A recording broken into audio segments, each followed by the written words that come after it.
देखो तो हेलो दोस्तों, ये देखो भारत रत्न बाबा साहब भीमराव अम्बेडकर जयंती समारोह है। इसके चक्कर में HLTAT Kanpur Hindustan automobiles limited ने बड़ी अच्छी व्यवस्था करी है। इतना अच्छा देखो, ये गेट लगा है, बाबा साहब की फोटो है।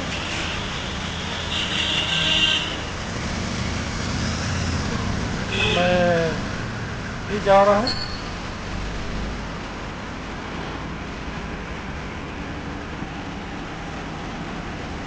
देखो कितनी अच्छा सजा है।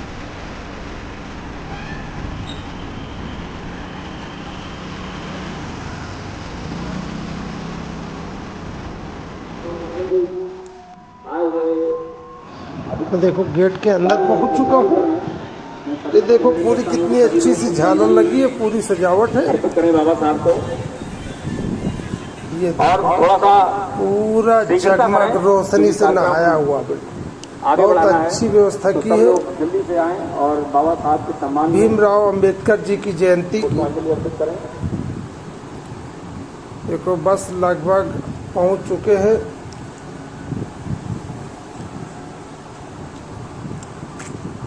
देखो आप भी देखो कितनी सारी अच्छी व्यवस्थाएं हैं।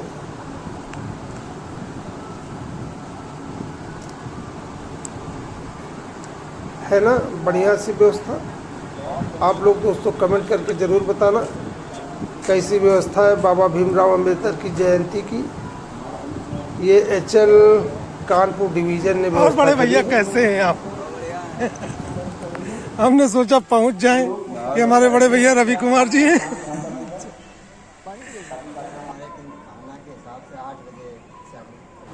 बाबा साहब के जीवनी के देखो ऊपर कितनी सारी बुक्स हैं, उनके देखो फोटोएं भी लगी हुई है। ये सारी यहाँ से बुक्स हैं, जिसको भी खरीदना है तो खरीद सकता है। संविधान भी रखा हुआ है, बहुत सारी बुक्स भी रखी हुई है। आपको मैं दिखाता हूँ कितनी ढेर सारी बुक्स हैं इनकी जीवनी पे।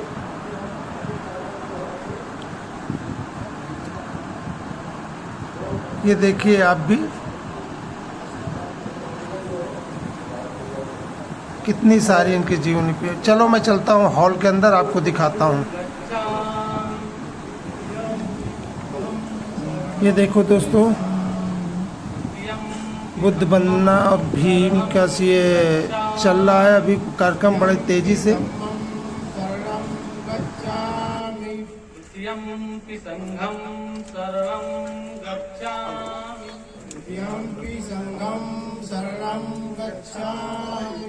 सत्यम्पि बुद्धं शरणं गच्छामि।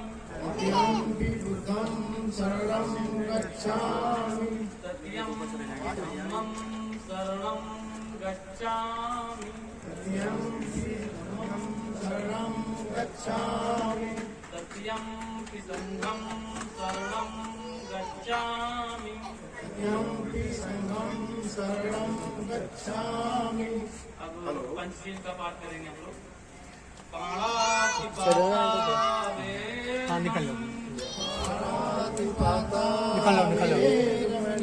सिक्खापदं समादयामि। सिक्खापदं समादयामि। अदिन्नादाना वेरमणि। सिक्खापदं समादयामि। नहीं लेते जाओ।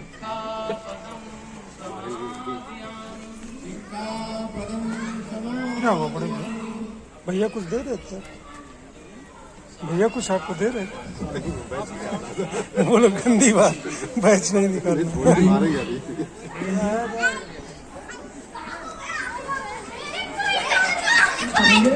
तो आप बड़े भैया कैसे हैं आप? बढ़िया भैया। बढ़िया। ये हमारे सूरज भैया हैं। अरे दोस्तों उससे पहले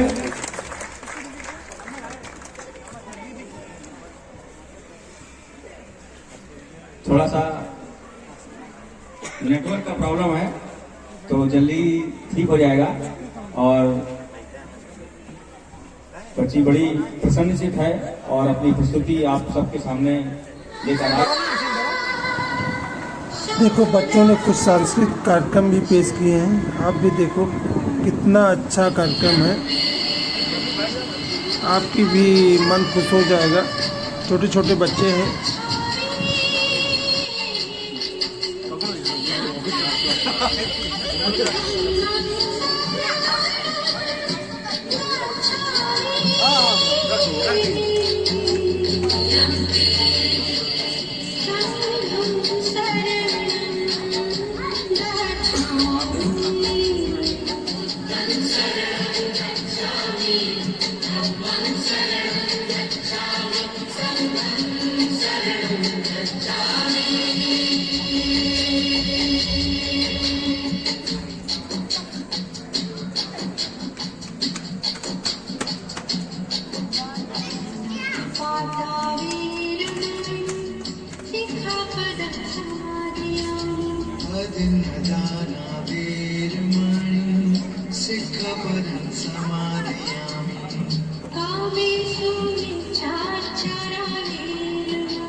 और बड़े भैया कैसे हैं आप? भैया बिल्कुल ओके ना उदा जय भीम। जय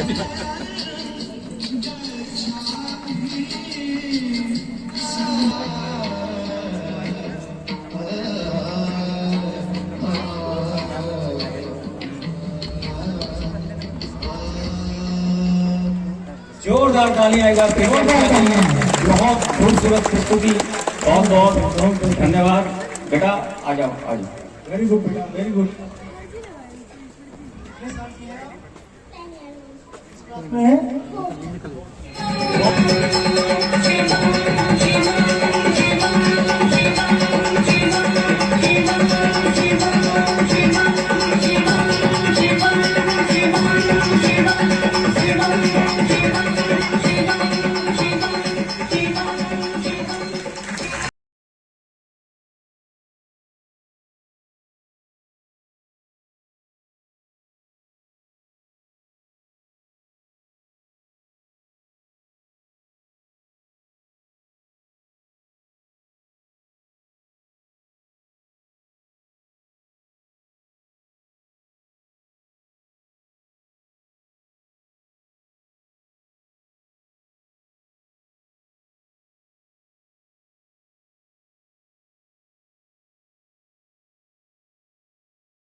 पूरा स्टेज का हॉल भरा हुआ है, बड़े अच्छे से इसको तो डेकोरेट किया है।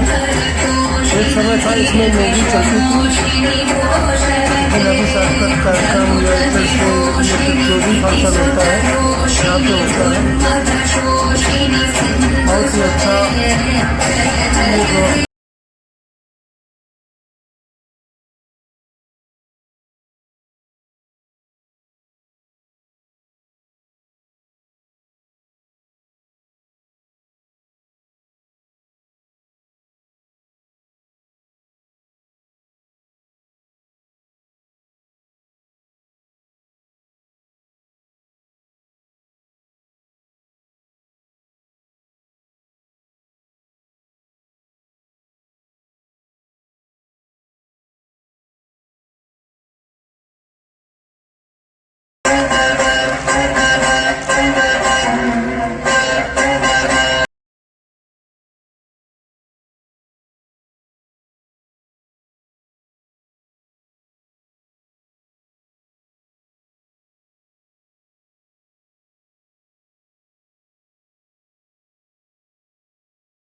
जन्म जन्म वो तू ही मेरे पास माँ, जन्म जन्म वो तू ही ज़मीं आसमां।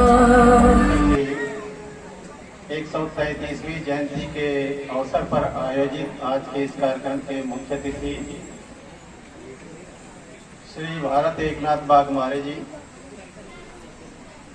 और आज के विशिष्ट अतिथि और हमारे अग्रज श्री आर.सी. कैथल साहब, जो कि बिहार झारखंड कैडर के आईपीएस रहे हैं, एडिशनल डीजी के पद से रिटायर हुए हैं, वो हमारे बीच हैं।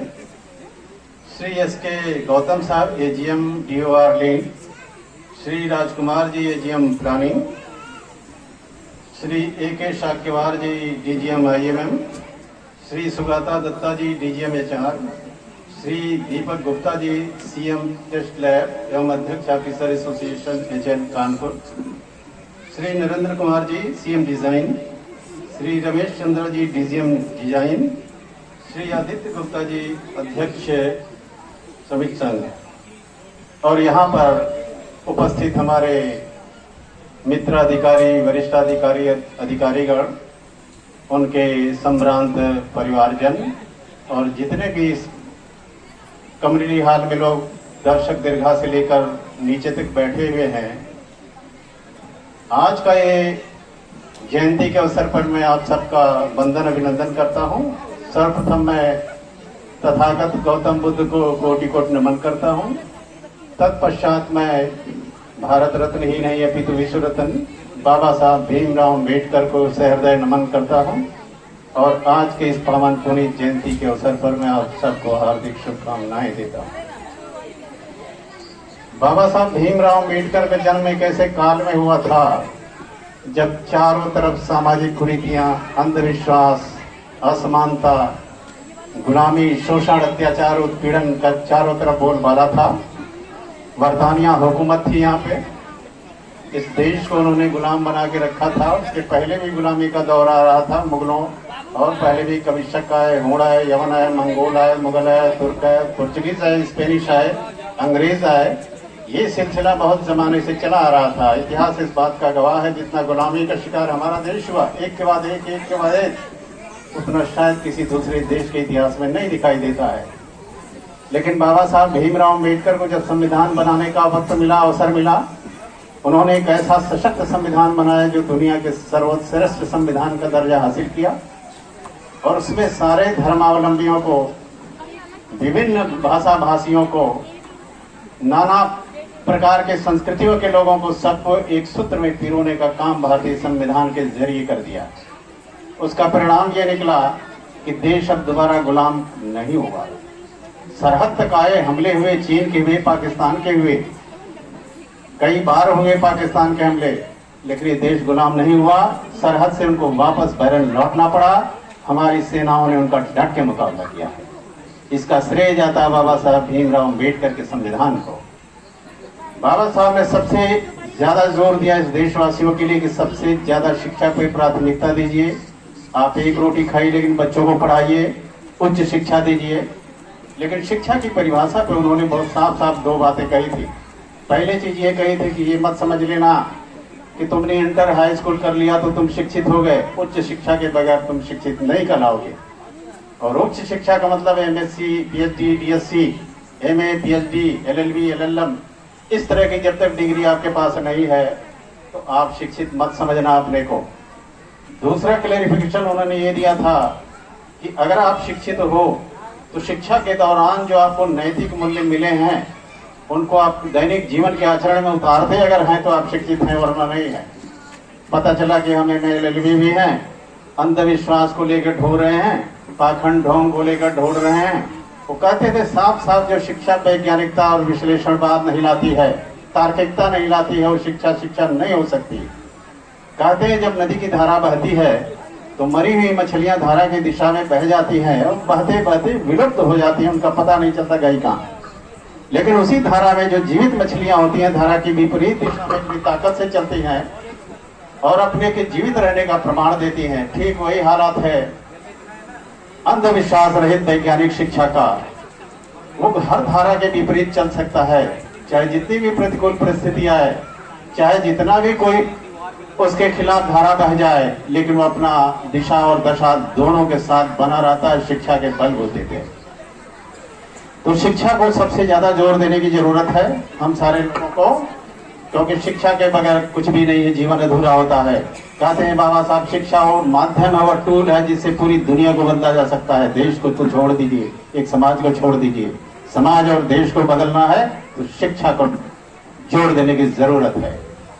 उनके साथ बाबा साहब के साथ अक्सर ये कहा जाता है कि वो दलितों के मसीहा थे।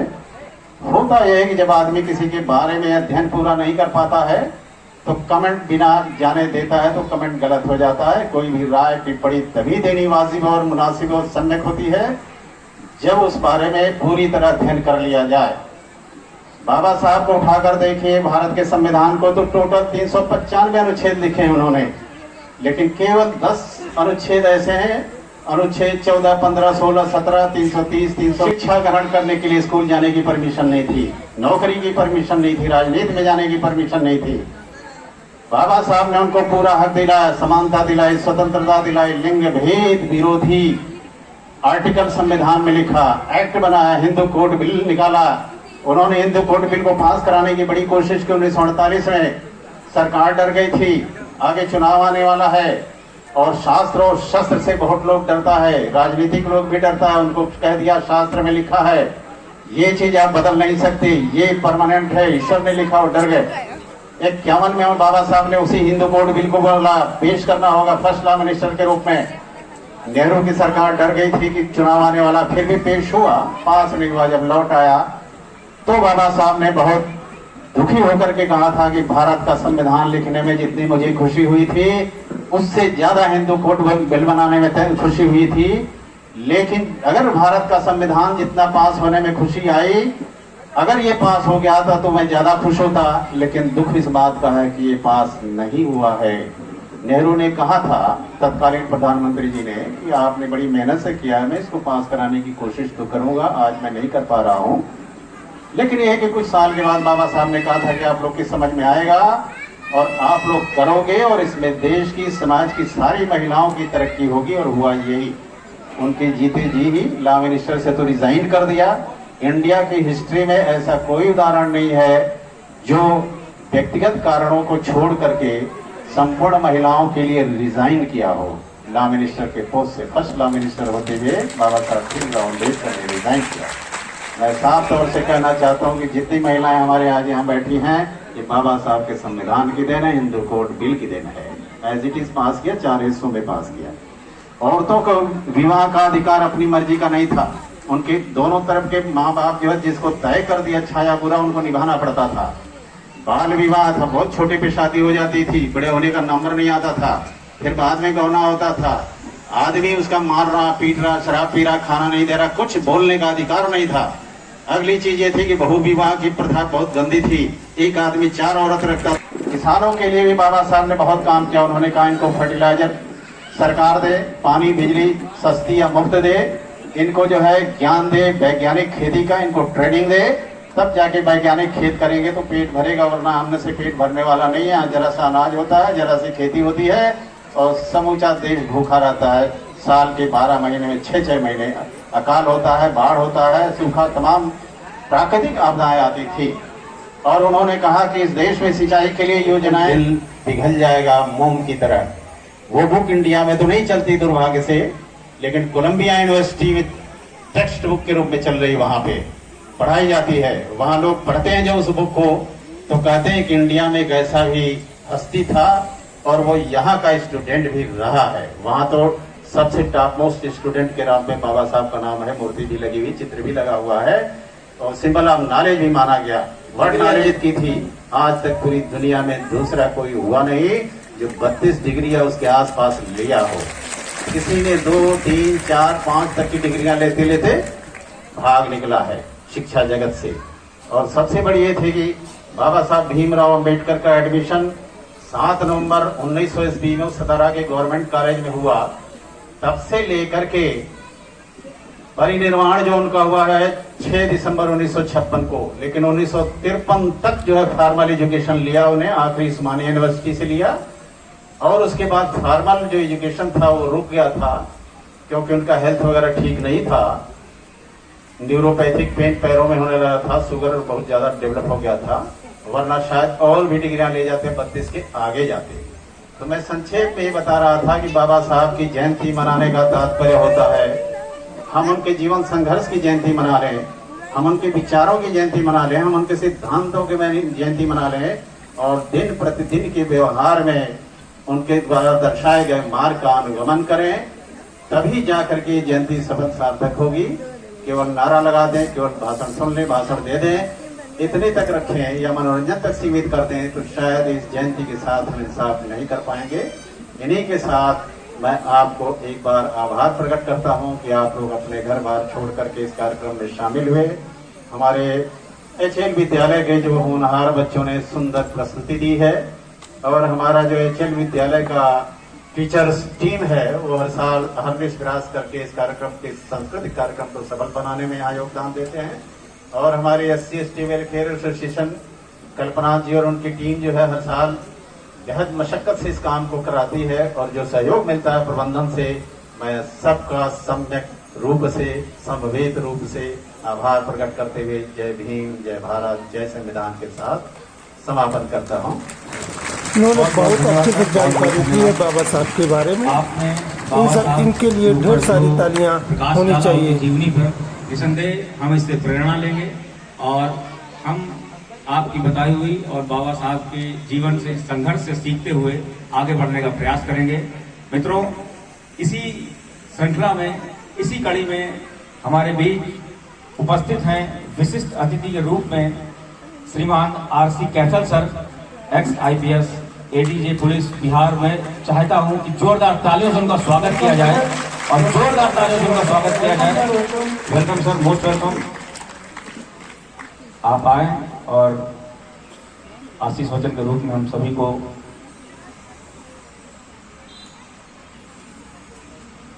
अनुग्रहित करें।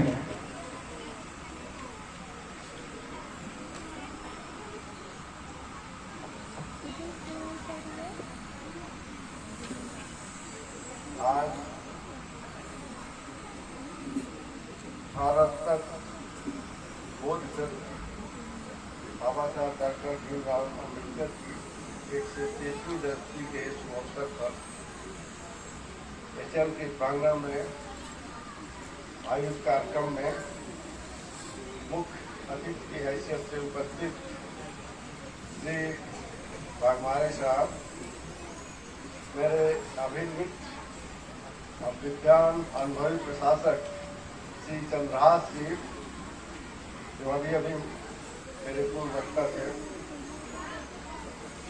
श्री SK गौतम जी AGM ग्रहण करेंगे।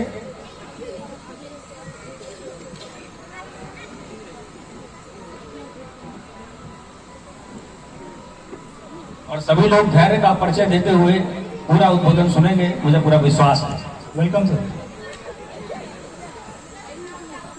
सबसे पहले मैं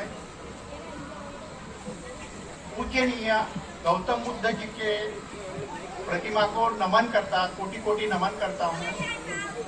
और श्री बाबा साहेब भारत रत्न बाबा साहेब अम्बेडकर, इनके जीवन के बारे में श्री चंद्रहास जी ने जो कुछ बोला है, इतना डिटेल में उनके कार्य के बारे में मैंने अभी तक नहीं सुना था। ऐसा लग रहा था कि वो अंदर से उनके किताब आ रही थी। तो बहुत बहुत धन्यवाद मेहराज जी। उसके बाद श्री कैथल जी, IPS ADJ बिहार, उन्होंने भी उनके बारे में बहुत कुछ अच्छा बताया है।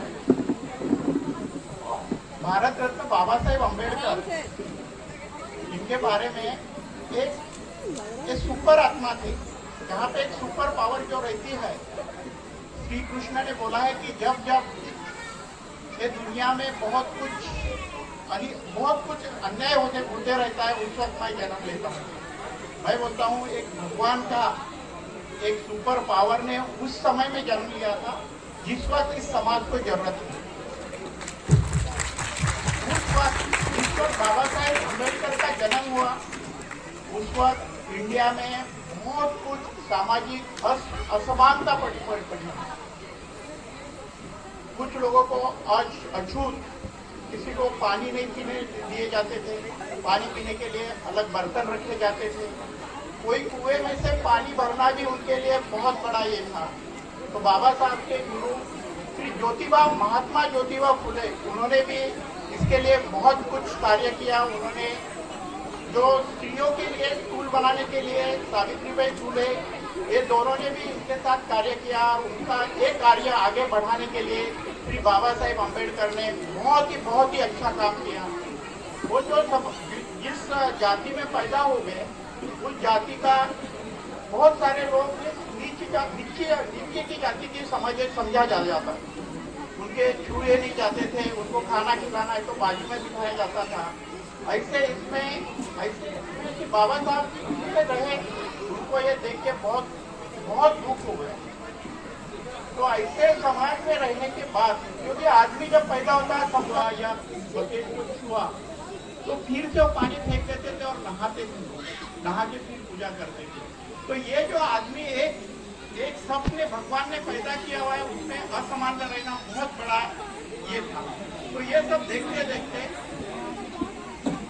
बहुत कुछ ये हुआ। इसमें सबसे इम्पोर्टेंट है कि बाबा साहब का जीवन बहुत खड़तर रहा उनको, क्योंकि कोई भी आदमी महान आत्मा तभी बनता है कि जो जिसके जीवन में संघर्ष होता है। हीरा तभी चमकता है, कोहिनूर हीरा वही बनता है जिसको बहुत पल्लू पड़े जाते हैं, उसके ऊपर उसकी सिचुएशन आती है। आजकल हम सब लोग क्या करते हैं कि सब कंफर्ट जोन में रहते हैं, हमारे लिए सब कुछ रेडीमेड है, कंप्यूटर है, सब कुछ है, और उससे 33 डिग्री लिया ये कोई साधारण बात नहीं। अभी तो कोई भी इतनी डिग्री नहीं लिया है, वो डिग्री से उनका नॉलेज लेवल इतना अच्छा हुआ, कोई भी फील्ड की बात वो अपने दिल से खुद कर सकते थे। और इसीलिए उन्होंने जो संविधान बनाया, संविधान के जो कुछ चैप्टर्स बनाए, वो चैप्टर को कोई भी हाथ नहीं लगा। और भारत का संविधान सबसे बड़ा और सबसे ऊंचा है। ये जो लोकशाही है भारत में, उसने सबसे ज्यादा पावर अपने लोगों को दिया है, लोगों के संगठन को दिया है। कोई भी आदमी कोई अपना पावर दिखाना चाहेगा, कुछ भी चाहेगा, पावर लोगों के पास दिया है। वो कुछ भी पलट सकते हैं, कुछ भी कर सकते हैं। ये बाबा साहब ने हक दिया है लोगों को। इस संविधान का सबसे बड़ा इम्पोर्टेंट पार्ट कौन है? तो हम सब लोग हैं, और हम सब लोग हम जो चाहे वो कर सकते हैं। तो ये सब कुछ बाबा साहब के कारण ही होगा। तो बाबा साहब ने जो समाज के लिए कार्य किया बहुत अच्छा है। और एक बात मैं कहना चाहता हूँ, बाबा साहब ने शिक्षा में जो सुविधा दी है, बहुत लोग अच्छे पोस्ट पे गए हैं, लेकिन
situation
दिखाता हूँ, लेके चलता हूँ।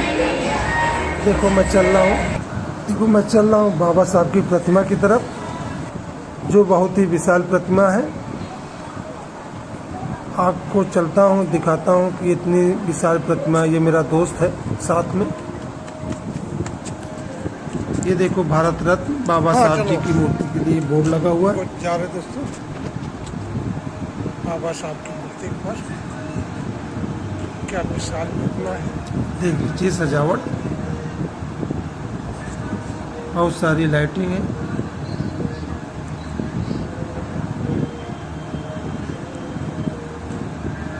बड़ा अच्छा प्रोग्राम किया है हिंदुस्तान एरोनॉटिक्स लिमिटेड ने, HL ने। ये देखो, ये देख लीजिए बाबा साहब की प्रतिमा। ये जय भीम।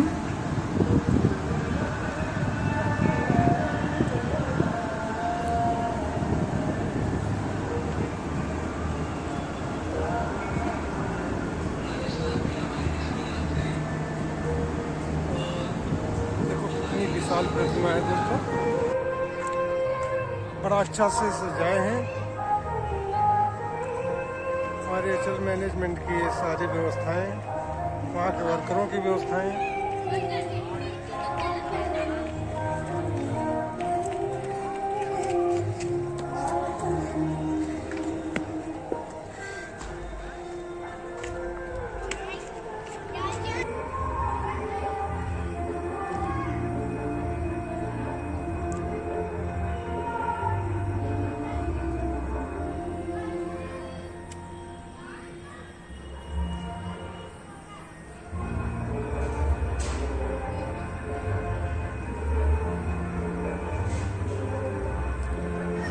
देखो मैं अभी अंदर लेके चलता हूँ आपको, जो भोज की तरफ कैसी व्यवस्था है। भोज की जयंती में बहुत बड़ा भोज भी किया गया है।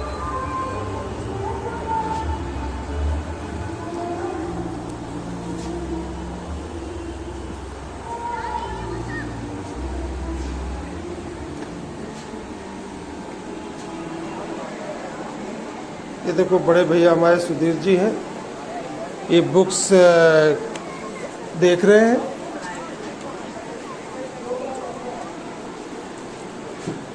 वर्मा जी हो कि नहीं लाइन में? वर्मा जी सभी लाइन में, सभी लाइन में। छोटे बच्चों बड़ी भीड़ है।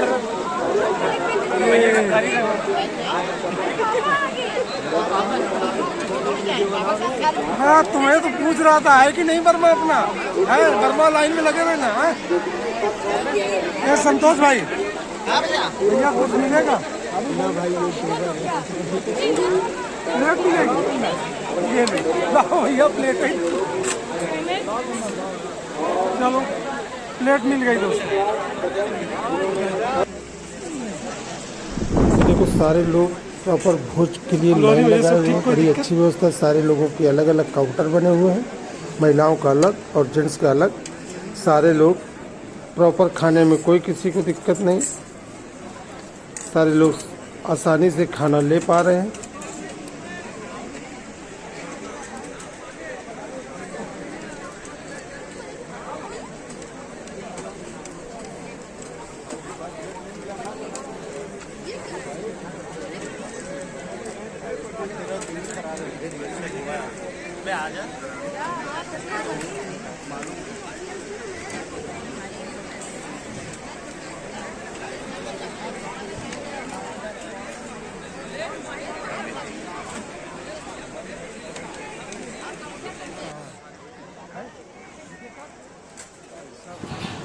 दोस्तों देखो भीड़ बहुत सारी है, कौन कौन से लोग आए हैं, कहाँ कहाँ से।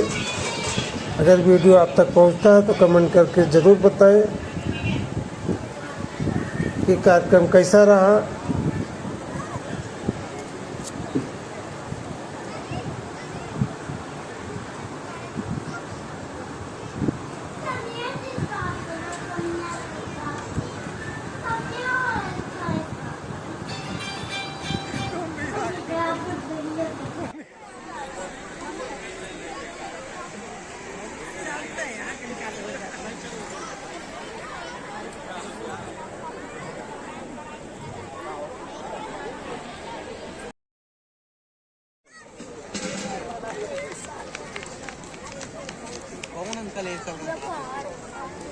बड़े भैया फिर हम जा रहे हैं। नहीं, तुम्हें क्या लग रहा है ब्लॉगिंग हो रही? सही बताओ, मजाक कर रहे हैं।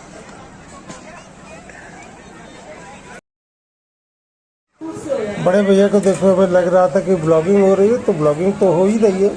अभी दोस्तों निकल रहा हूँ घर की तरफ।